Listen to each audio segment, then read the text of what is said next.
Right, welcome everyone. Thanks for joining for the lecture. We're very happy to have with us Dirk Philipsen. He's a professor. He's an economic historian and a professor at Duke University in the US, in the Department of Public Policy, if I'm correct.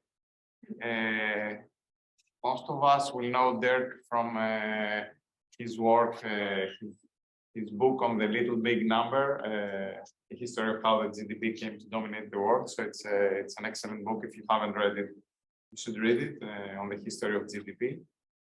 And kind of critic to the hegemony of GDP and of GDP growth. And the main intellectual scientist, advocate of well-being economics and the well-being economy. Dirk is born in Germany, left early on, he told me, and lived most of his life by now in the US.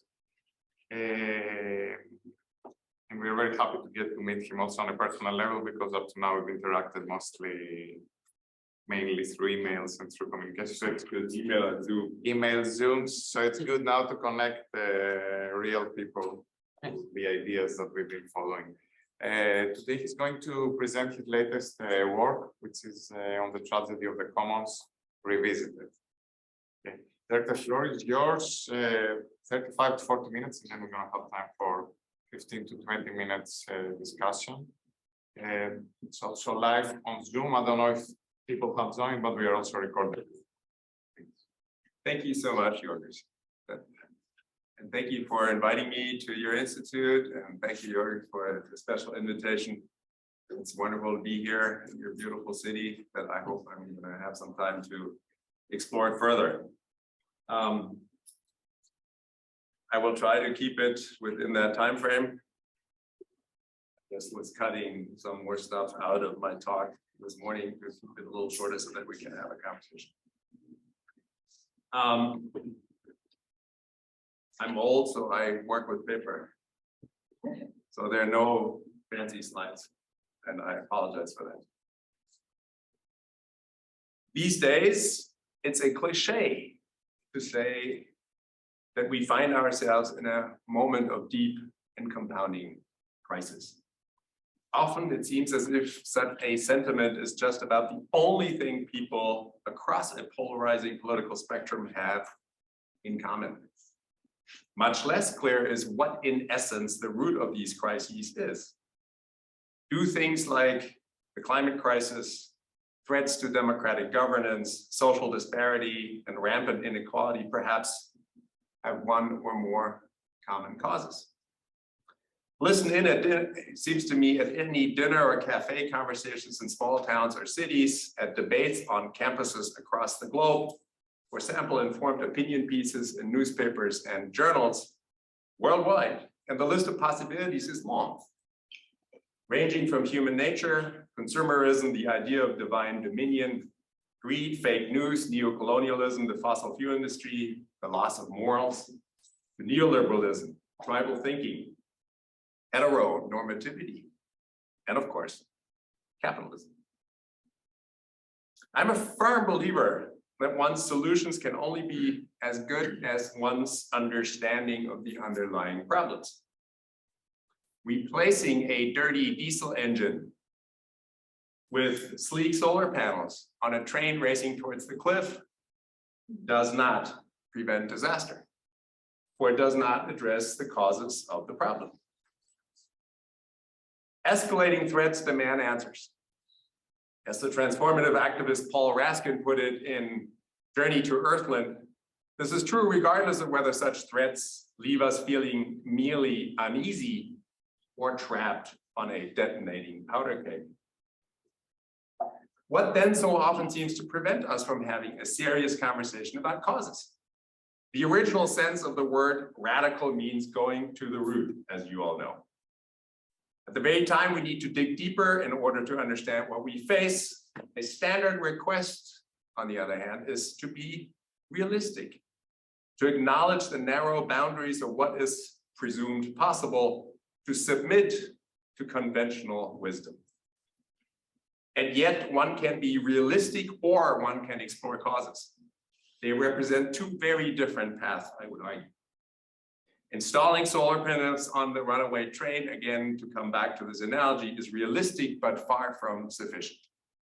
Only stopping the train and then redirecting the tracks effectively addresses the existential challenge passengers are facing. Let me share two recent examples of this hesitation to allow a conversation about roots of our crises. A few weeks ago, I attended an event in Berlin in which the Club of Rome released its new report on the state of the world entitled Earth for All, a Survival Guide to Humanity. As you likely know, the Club of Rome became famous for its 1972 report entitled Limits to Growth, providing the first sophisticated modeling as to how and why continued exponential growth would likely lead, as the report put it, quote, to sudden and uncontrollable decline. At the 50th anniversary commemorating the report's publication, mounting evidence confirmed their essential finding. In order to stay within planetary boundaries, radical shifts in policy are indeed urgently needed. But remarkably, they also advocated continued growth, not just for the global south, but also for the transition to a more sustainable society in the global north.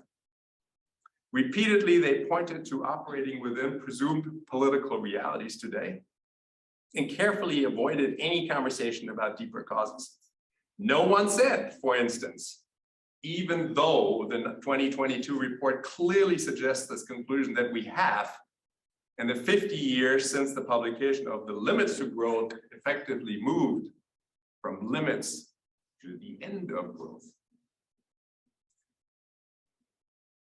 A second example is from a recent episode of John Oliver's satirical TV show, Last Week Tonight. In a quite powerful segment that you may have seen on antiquities collections, Oliver constructed a persuasive case that many global north repositories of worldwide art, such as the British Museum, largely consist of loot. Artifacts violently removed from cultures of origin in the process of colonial conquest and plunder.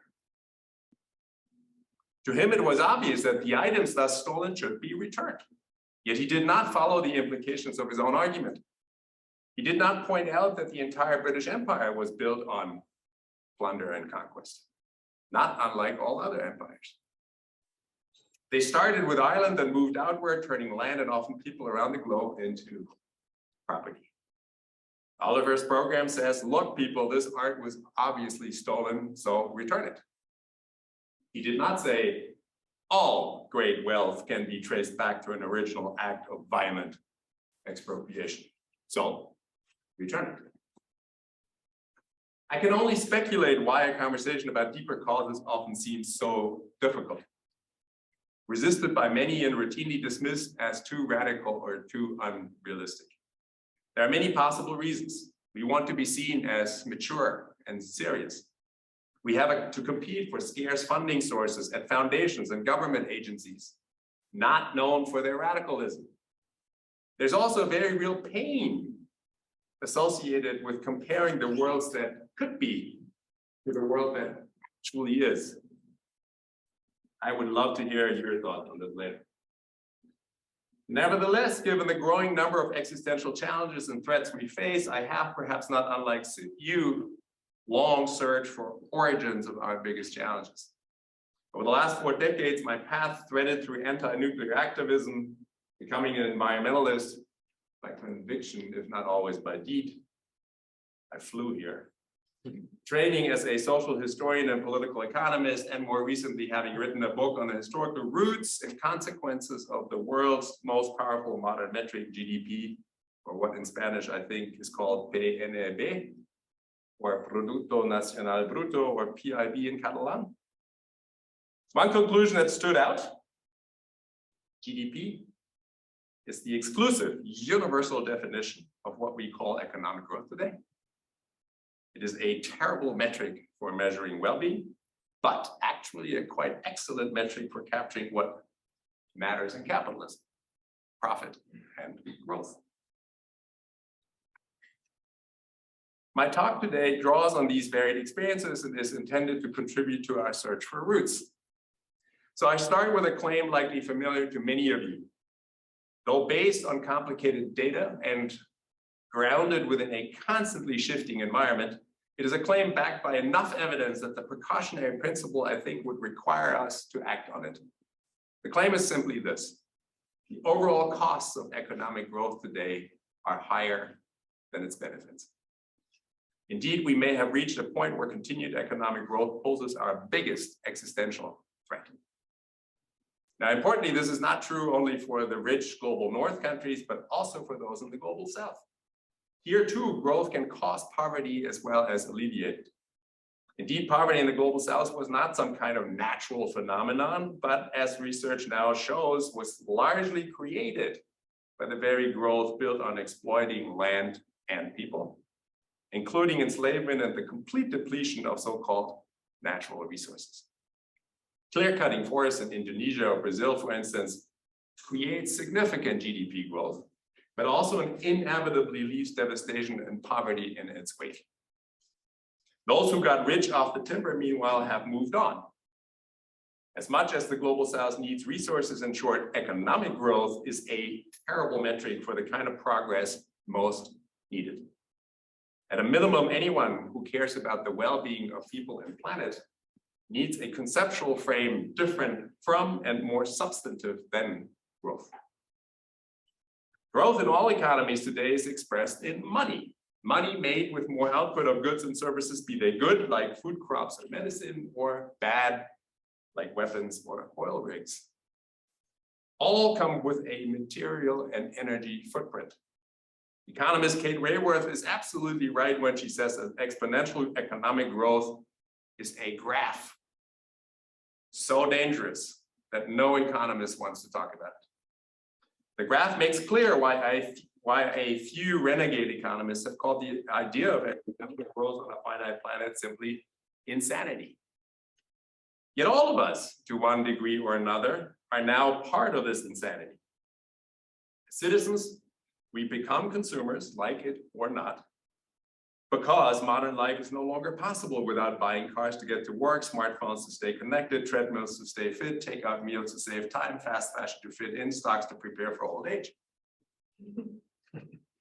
As we require ever more goods and services that are only available in the marketplace, citizens can be excused for equating progress with growth, even when the quality of their lives or environments simultaneously declines.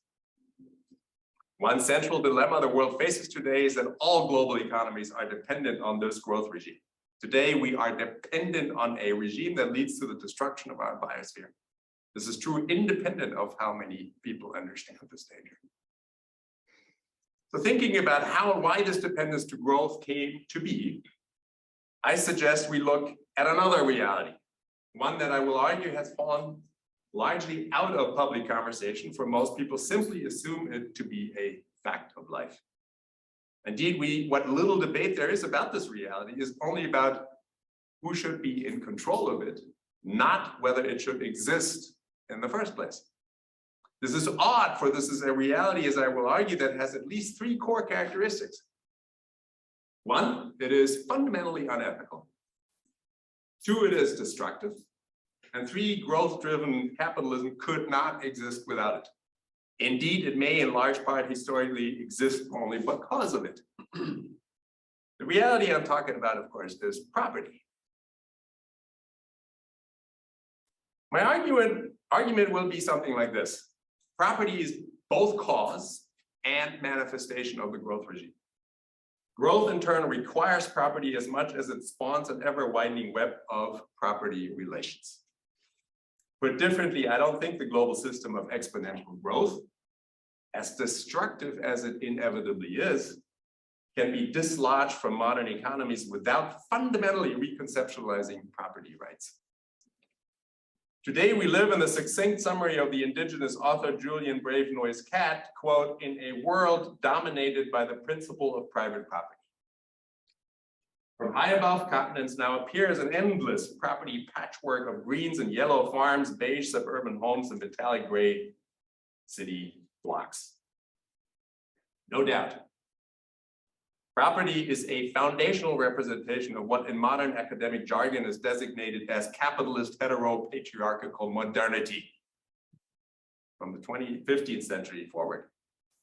It is, however, also a concept difficult to define, seen by some as fountain of freedom, property that is, by others as primary cause of injustice. So let me clarify that I'm not at all concerned with what some have called personal property. Things mostly for individual use and or the product of one's own personal labor, like your cell phone or apartment or the tomatoes you may grow in your backyard. My fundamental concern, on the contrary, is with private or state property. Property, in short, that is controlled and exploited by people, essentially those at the top 1%, who have in common that they did not, by any meaningful definition, earn this property. Examples for this are fortunes made with natural resources or financial speculation or real estate rents and so on. This is property, in other words, that generates enormous benefits to people exclusively based on their ownership title. This distinction between personal property and private property, or between possession and property, has a long genealogy. Even a stern defender of private property like Cicero, for instance, likened the world to a theater that is common to all. Everyone can claim and occupy a seat, just like you all do, his or her rightful possession. Yet no one, according to Cicero, has the right to own more than what he or she needs. That, in his words, quote, would transgress the laws of humanity. It is a distinction between what we might call earned versus unearned reward, be it income or profit or property title, and it is worth exploring further for that reason, for it is almost entirely lost in public conversation today. The fact that very little of what you or I can accomplish is actually based uniquely on our own work, and thus something whose product we somehow deserve to own. Think about the greatest contribution to society you have ever made. That would remain, what would remain of that contribution if you took away your luck of birth, parents, place, time, mostly, the culture and community that nurtured and educated you, or any part of the huge public good that day in and day out makes sure that basic things work, that we get the food and housing and services necessary to live in reasonable safety and comfort. My guess is, without all those collective inputs, our greatest contributions would be much diminished or actually impossible. Take me, I wrote a book on GDP. Yes, I put a lot of time, energy, and I hope creativity into that book. It was published by one of the most prestigious academic university presses in the US. And yet, what would remain of this book if I took away the nurture of my parents, the freedom of my home culture, the quality of education I received, the investments previous generations made to build the prestige of the university press, and I could go on. My inevitable conclusion, without all these preconditions, the book would never have been possible. Yet it is common for people to claim things like, I built this business, I earned this money, or this is mine, thus I can do with it whatever I want. If our accomplishments are inherently collective, as I argue here, those are nonsensical claims. But they are more, they are strong theological arguments exaggerating people's sense of personal accomplishments that lead to inflated claims of private entitlements. And this is not just some excusable cultural foible. Such ideological distortions of reality reach across the political spectrum, routinely blinding us to what is essential to a thriving future, namely a sustained and strong focus on the public good within a healthy commons. An insight, I should add, that is by no means new or novel in cultural and epistemological traditions predating the last 500 years of Western colonial domination. Most of the great variety of indigenous cultures worldwide actually have in common that they view land and water as living relatives or as ancestors. and as inviolable, as sacred. Within many of these traditions, the very idea of private property is not just alien, but decidedly noxious. To avoid any misunderstanding, I do believe people should be rewarded for things like creativity, hard work, or responsible behavior. All I want to emphasize is the missing conceptual frame hidden by the ideology of property. Each one of us can thrive only because of the vital contributions of others and the commons.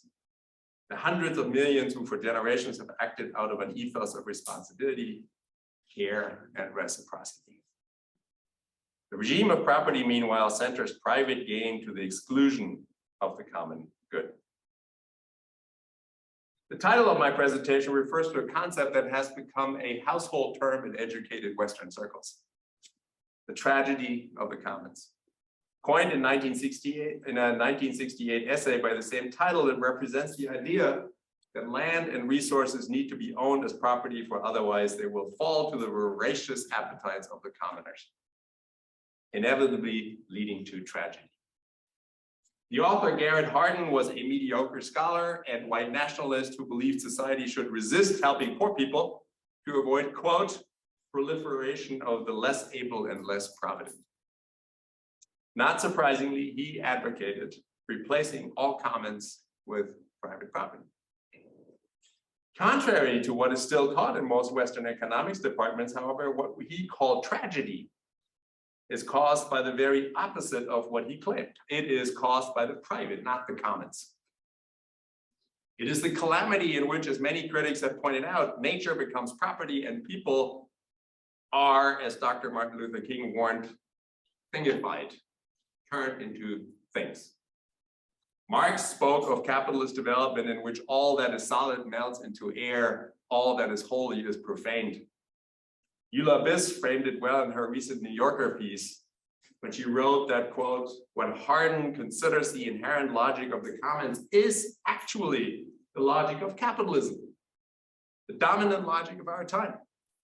That logic dictates expansion no matter the consequences and has brought our world near ruin. Thinking about the ideology of property brought me back to another famous turn of phrase some are likely familiar with. Property is theft.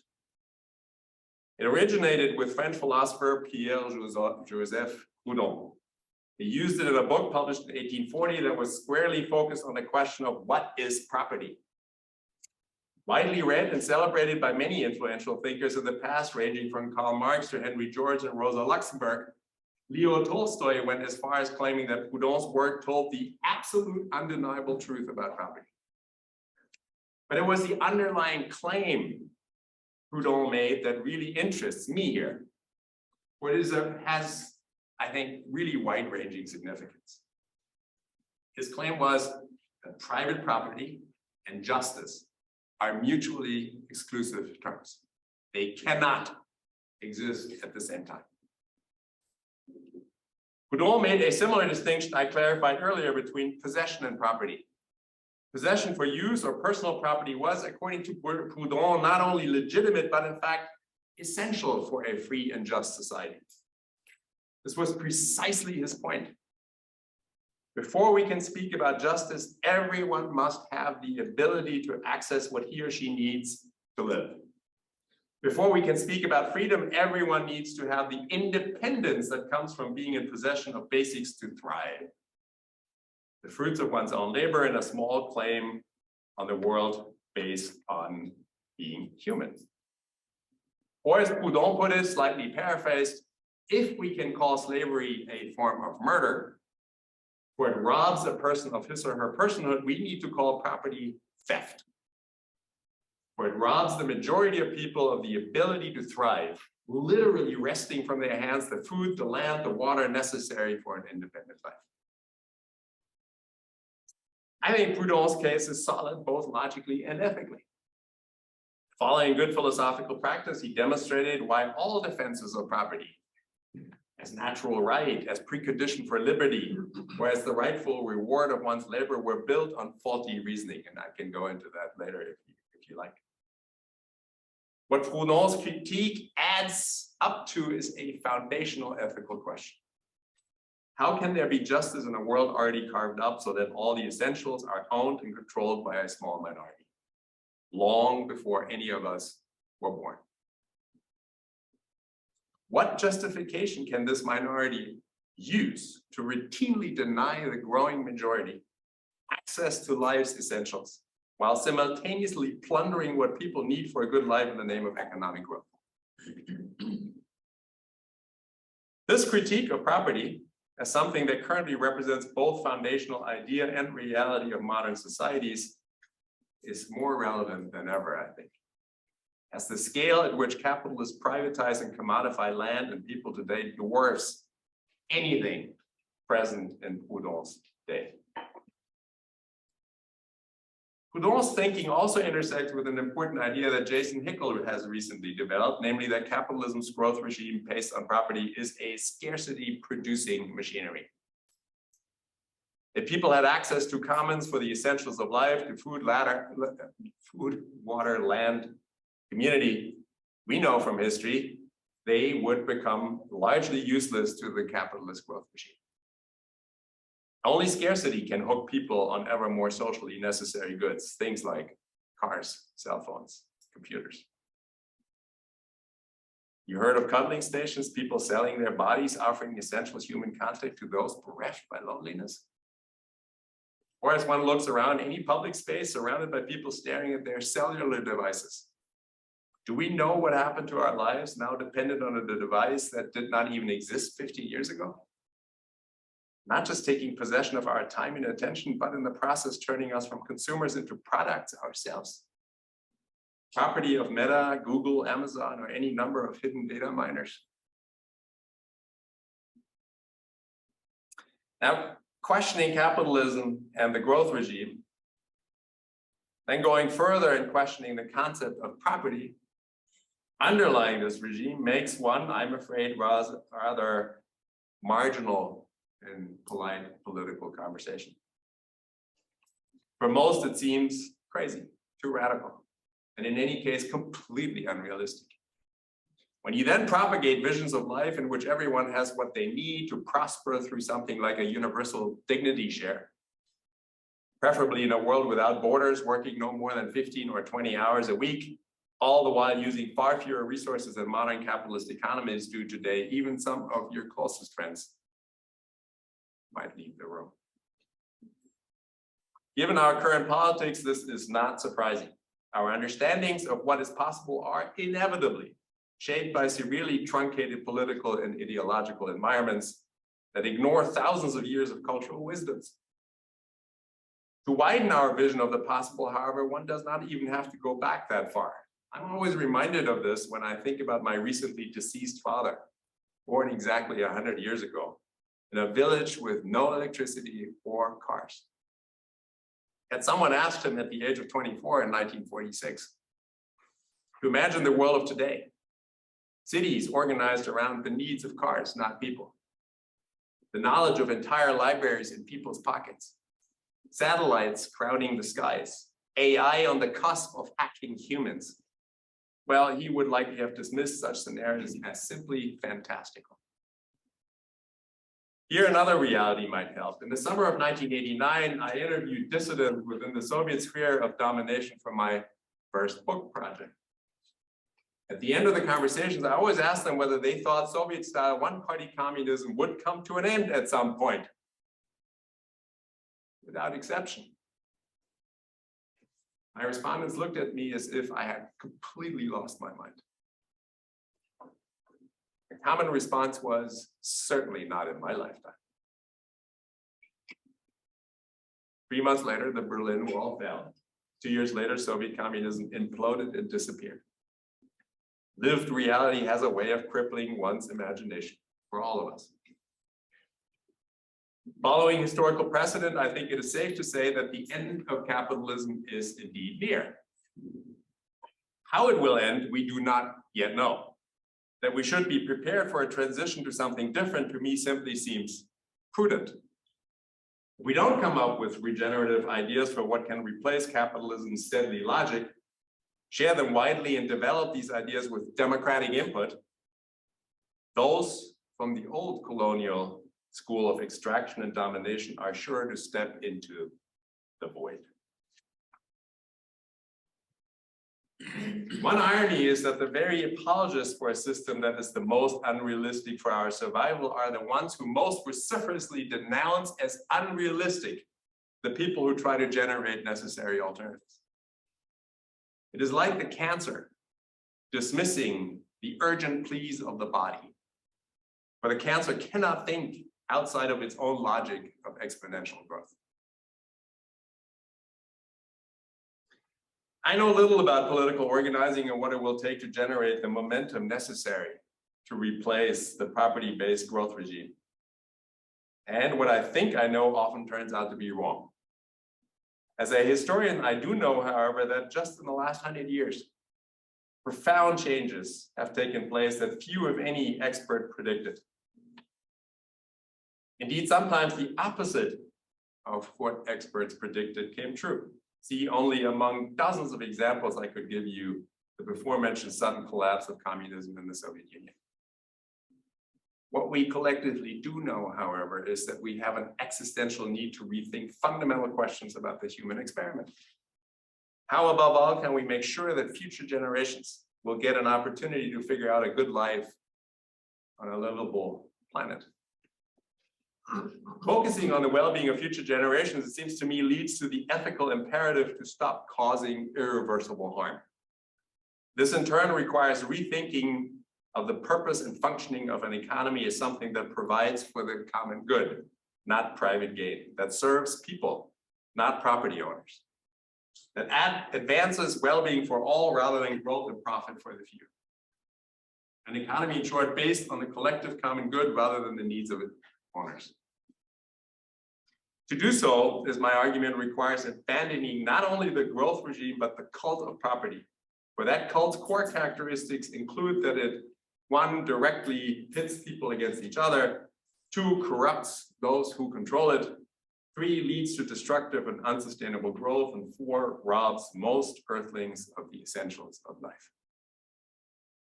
Do real alternatives exist? Do we have models for cooperation? Or as one book frames it, the survival of the friendliest?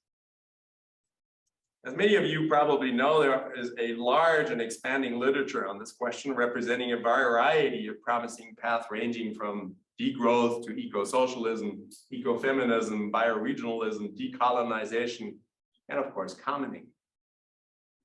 People at this very university are generating creative and vital work for our common future. In the end, the challenge can be framed the way Vandana Shiva has done after decades of struggle. Quote, will we allow our humanity as living, conscious, intelligent, autonomous beings to be extinguished by a greed machine that does not know limits and is unable to put a brake on its colonization and destruction?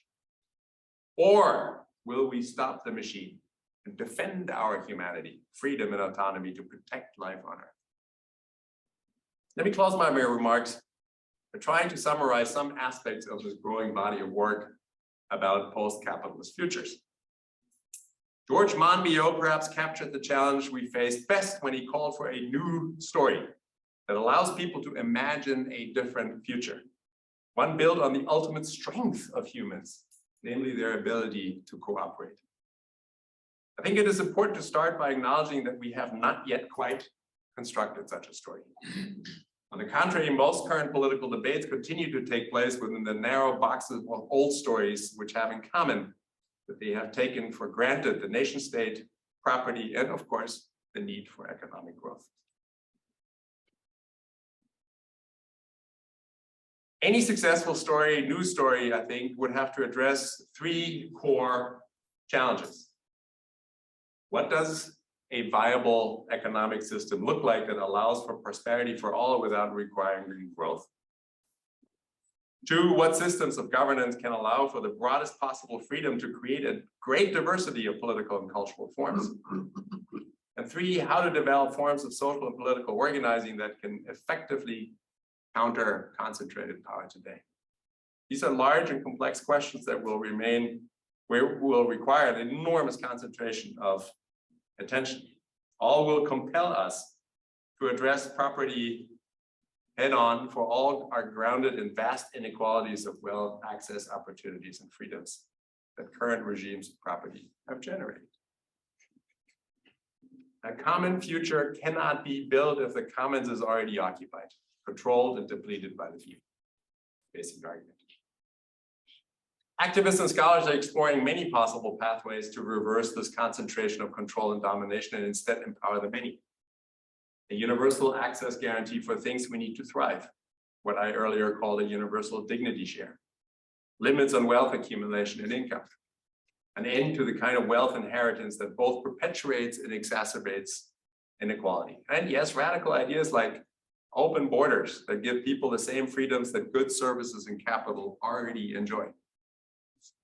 I think it is our moral imperative to face such big questions and to do so guided not by what conventional wisdom considers possible, but rather by what is necessary and just. Quite simply, none of us have any idea what might be possible tomorrow. We do know what happens when conditions open a door of opportunity, but we're not prepared to walk through it. Which leads me to my final observation. Those of us actively engaged in thinking about transformation are still a small minority. And we often stand in competition with each other over resources and attention, hampered from doing the kind of collaborative and reciprocal work necessary to gain broader traction. This is also why I'm particularly happy that the Institute just got this great big grant from the European Research Council to do just that. Returning to my starting place today, while it is true that we live in crisis, a time of peril, this moment also and simultaneously represents a promising opening. Once we identify property at the root of the compounding crises outlined here, we can begin to design a new story not wedded to the inevitable results of the regime of property: exclusion, depletion, growth. A story that allows us to create well-being for all within the parameters provided by our biophysical systems and nurtured by the principles of reciprocity. Basic security, universal provisioning of housing, healthcare, education, free time, and access to vast amounts of knowledge for everyone. With some notable exceptions mentioned above, we have the technical know-how to build a desirable, sustainable, and just future. What we lack above all is an economic system grounded in a new cultural story that allows the friendly and cooperative side in human beings to flourish, rather than squash it in an endless pursuit of personal gain, profit, and growth. A system, in short, that recognizes the tragedy of property and builds on the promises of the commons. Thank you.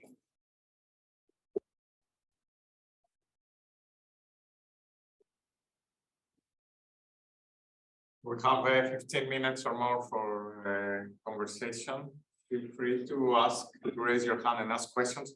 And I'm gonna, if I see there are some people following us on Zoom, so if anyone wants to ask questions from Zoom, please send them via the chat, and I'll read them to Dirk.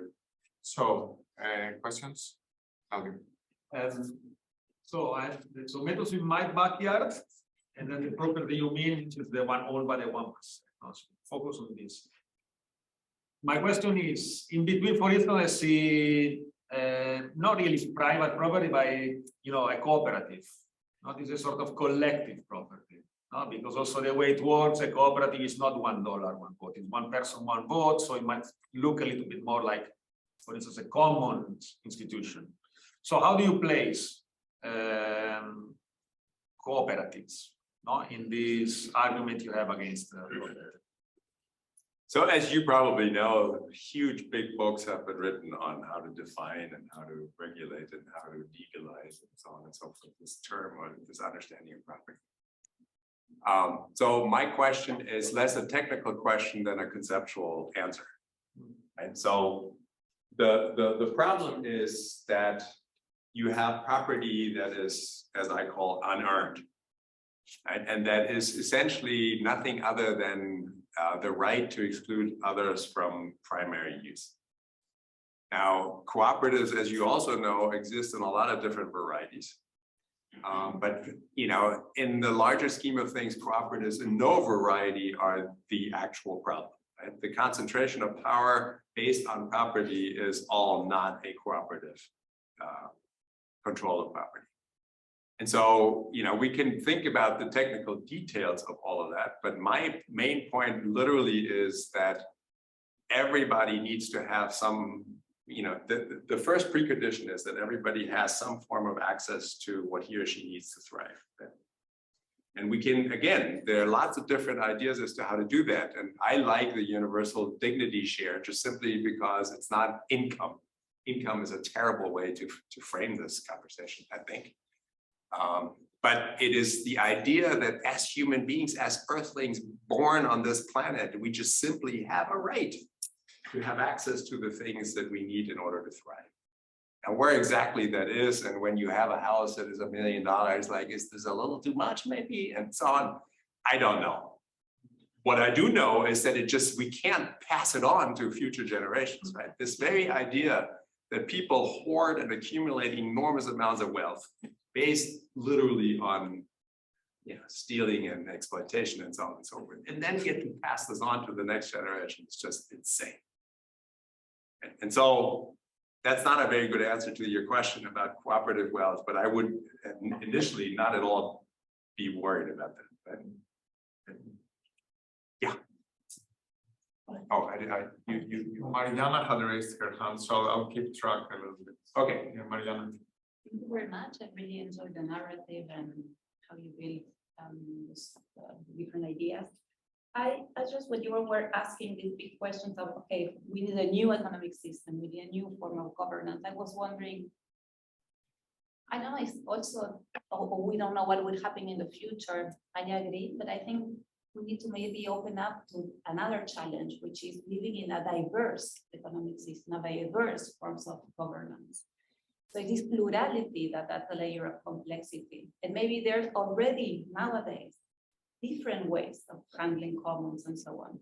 So it's also about acknowledging that diversity and learning from it, not reinventing the wheel. So I think it's also maybe it's a bit of a criticism to the way the questions were made, like what is the economic system? So it's about how do we think of this diversity, this constellation of ways of governing and relating in a different economic context, historical context, knowledge context. So this is, I think, also a big point about how to think of this economic system. I couldn't agree more. And I some of the stuff that I cut out this morning is probably speaking to this more directly. I mean, I tried to point out that there needs to be sort of a pluriverse of lots and lots of different answers. And then possibly to think about an economy is already the wrong approach in the first place. However, I think it is very, very important that we realize and acknowledge that we currently are in a very universalizing system that has a certain logic and nature. And capitalism doesn't give a shit whether it happens in Nigeria or in the United States or in France, or it follows a simple single logic. And I think at a minimum, what is one of the requirements, one of the things that I would ask this project to do is to come up with multiple economic models that no longer require that universalization and that focus on economic growth. Right? And then you're absolutely right. I think, totally. That's part of the problem that it has been so universalizing. Yeah, agree. Okay, I think we're going to have a lot of questions and we have like 10-15 minutes. So let me take two at the time. So, yes. That section, yeah. So my question is a bit related to the first observation that was made about, well, not about cooperatives, but my question is more about needs. So as you mentioned before, where to set the threshold of needs of everyone needs. So do we think of needs as something that is self-regulated? So shall each individual decide whatever his own limits are, or should be something that's imposed externally? So an agency or a government that decides what the needs or the average needs of people are. And in the second case, wouldn't this way of seeing things to be categorized as kind of authoritarian. Yeah, let's take also Sergio. Let's take two Sure, questions. You don't mind that? Some scholars in the natural resource management field have distinguished different bundles of property rights. You can use a resource, you can also trespass it, you can have the right to manage it. So I was thinking, so the first two are kind of aligned very much with yours. The third one, management right, reminds me of the right that everybody has to make decisions. Democracy, people have management rights.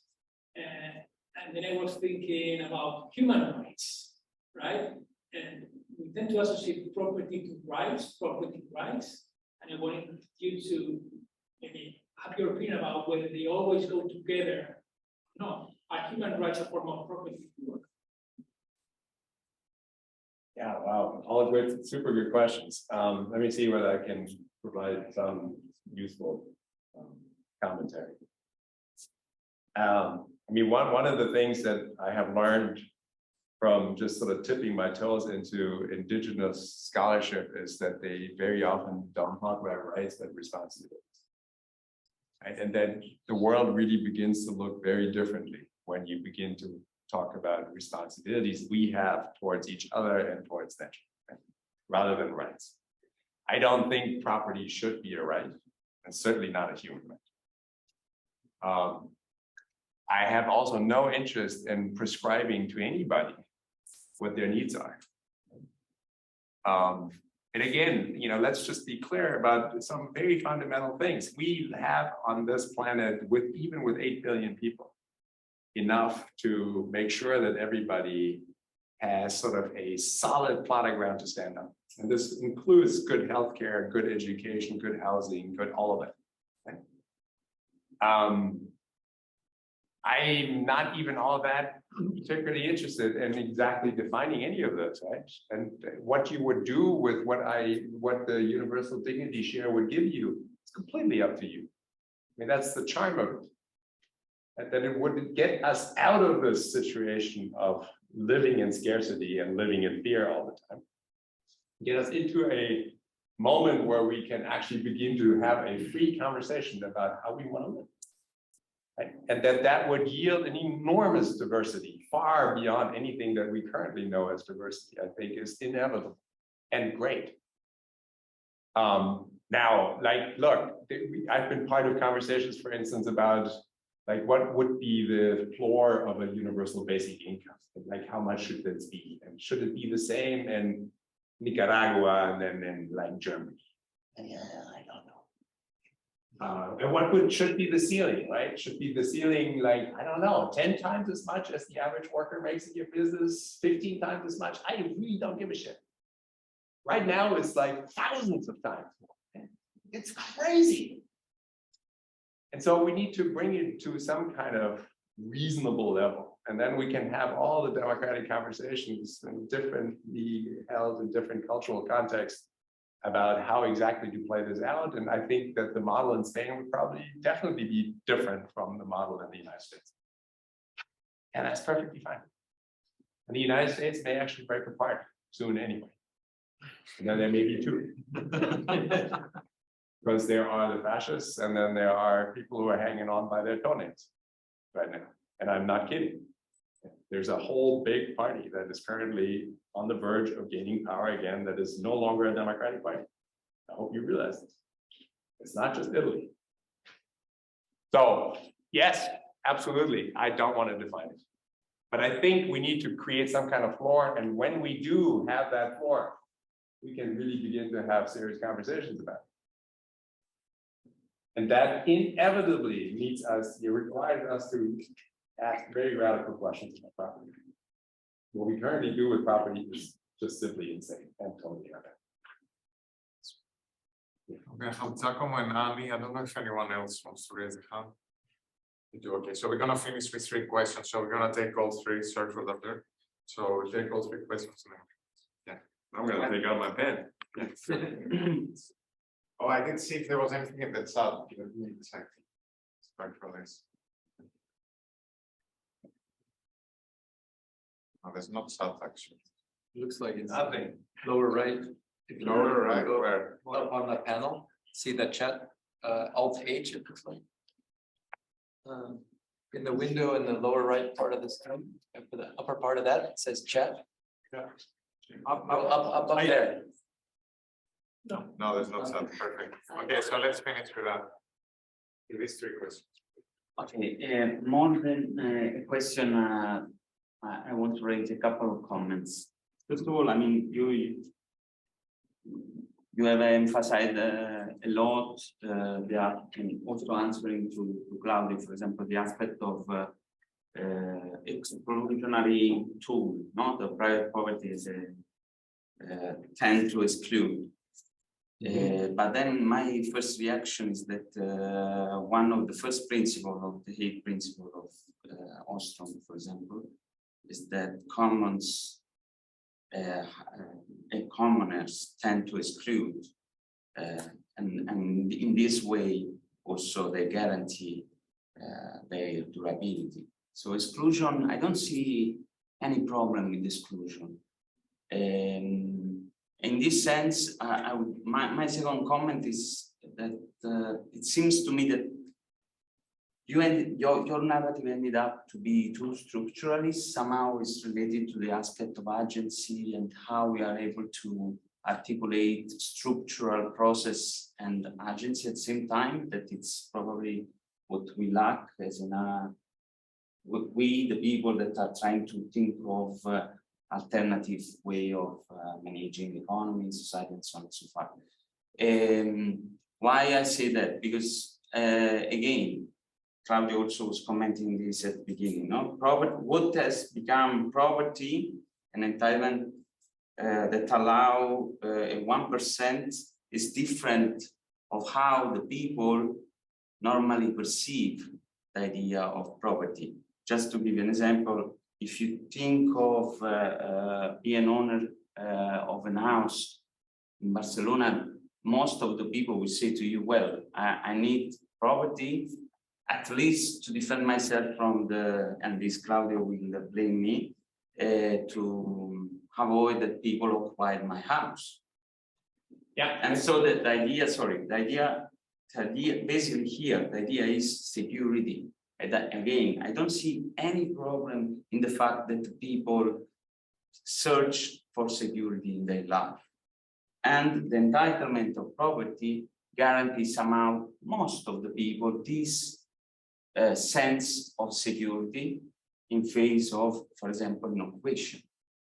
And then I will finish, sorry, but with the last comment, and I hope Max and Prudhomme don't blame me. But Locke basically, when they find the idea of property and entitlement, was doing a class struggle. Basically, he was trying to defend the people working on a land, on a property, in front of aristocracy.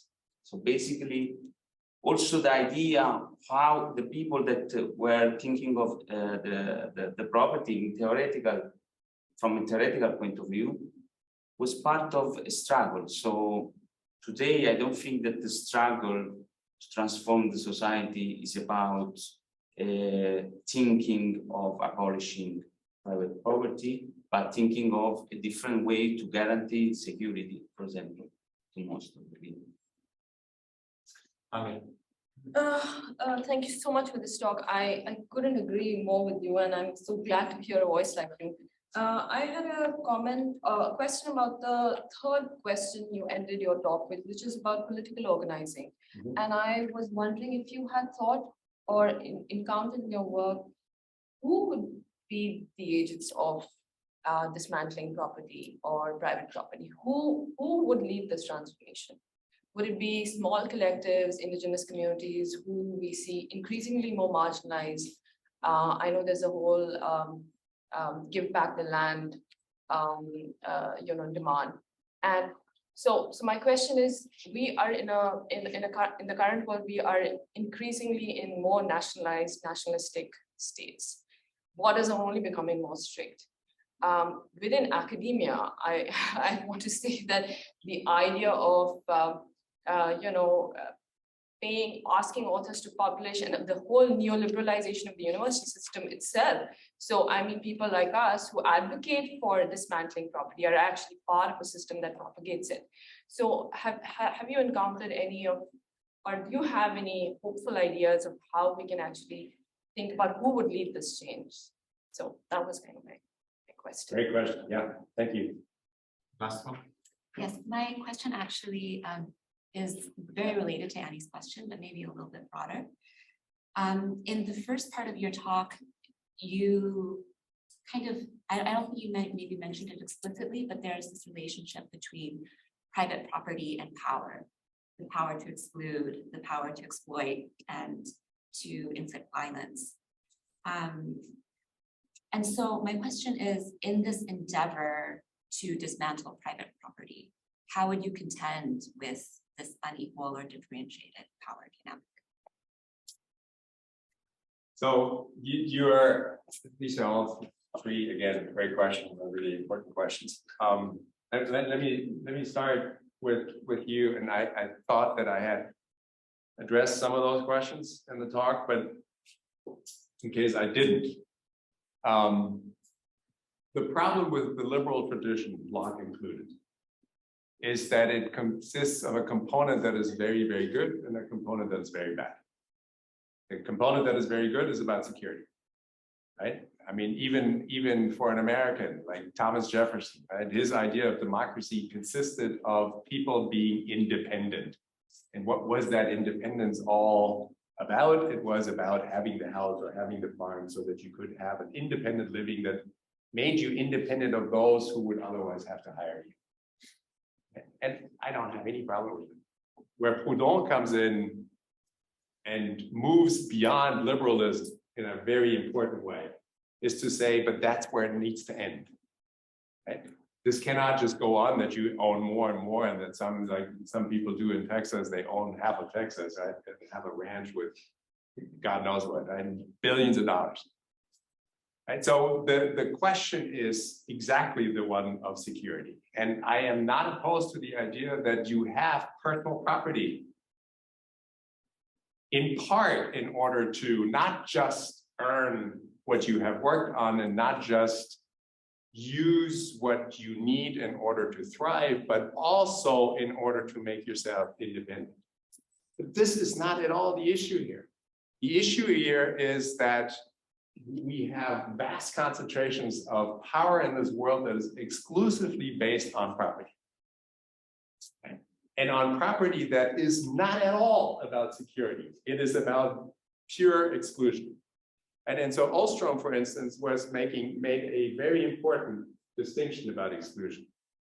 When the three of us live next to a lake, and then you come along and say you want to fish all the fish out of the lake, the three of us have a right to say to you no. That's exclusion. That's exclusion in order to manage the commons properly. Me just simply me being British, going to Ireland and putting a big fucking fence around it and saying, now it's mine and you go to hell. That's exclusion, but that's not exclusion for the purposes of maintaining the commons. That's exclusion for colonial imperial rights. Two very different forms of exclusion. Right? So liberalism has never managed to answer that question. Where are the limits? There need to be very stringent limits. And the point, again, is to, above all else, to figure out how the commoners can create a world in which everybody has what they need. Now, who are the agents of this? I have really no idea. Have I thought about it and been part of all sorts of efforts? Every day.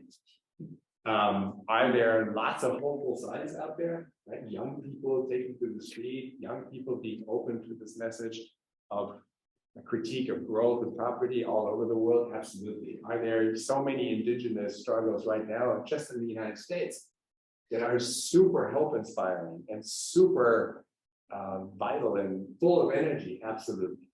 Is any of this, as of right now, adding up to the kind of power that we need to have, to the kind of organized forces we need to have? Absolutely not. If you, and this was really an important point of my talk, that if you just took this moment in history as a moment that defines what is possible and what is not in the world, we are fucked. But tomorrow, I'm not so sure. Because this shitty system is absolutely running into crisis. Massively, across the board. Right? And there are so many ways in which we can now have conversations, and we can organize people, and we can bring people together, and we can have demonstration with people that were utterly impossible just a little while ago.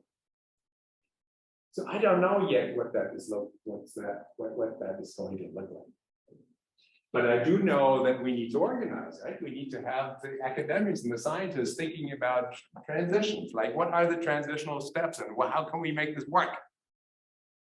And we need to have people who are willing to organize and put their lives on the line and put their feet on the streets.